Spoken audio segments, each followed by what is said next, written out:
ಯಾಕೆ ಸಾಧ್ಯ? ನಾವು ಕಲ್ತವರಲ್ಲ. ಆ ತಾಯಿ ಏನು ಸದ್ಗುಣಗಳಿಂದ ದೊಡ್ಡವರಾದವರು. ನಾವು ಕಲಿಯದೇ ಹೆಚ್ಚು, ಡಿಗ್ರಿಗಳೇ ಹೆಚ್ಚು, ರ್ಯಾಂಕ್ಗಳೇ ಹೆಚ್ಚು, ಅಂಕಗಳೇ ಹೆಚ್ಚು, ಕೊಂಬುಗಳೇ ಹೆಚ್ಚು. ನಮಗೆ ಕೊಂಬುಗಳೇ ಹೆಚ್ಚು. ಹೀಗಾಗಿ ಈ ಕೊಂಬು ಎದಕ್ಕೂ ಬರೋದಿಲ್ಲ. ಯಾವ ಆಸ್ತಿನೂ ನಮಗೆ ಕೈಗೊಡೋದಿಲ್ಲ, ಯಾವ ಅಧಿಕಾರನೂ ನಮ್ಮ ಹಿಂದೆ ಬರೋದಿಲ್ಲ. ನನ್ನ ವ್ಯಕ್ತಿತ್ವದಲ್ಲ, ಜನ ನನ್ನನ್ನು ಗುರುತಿಸಬೇಕಂದ್ರೆ ನಾನು ಪುಣ್ಯದ ಕಾರ್ಯದಲ್ಲಿ ತೊಡಗಿಕೊಳ್ಬೇಕು.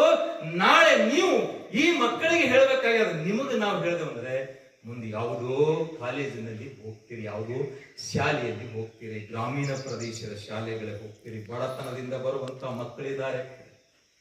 ಅವರಿಗೆ ಹೆಂಗೆ, ನಾನು ಈಗ ಶಿಕ್ಷಕನಾಗಿದ್ದೀನಿ, 28 ಅಲ್ಲಿ 10 ವರ್ಷ ಲೆಕ್ಚರಾಗಿ ಕೆಲಸ ಮಾಡಿದ್ದೀನಿ.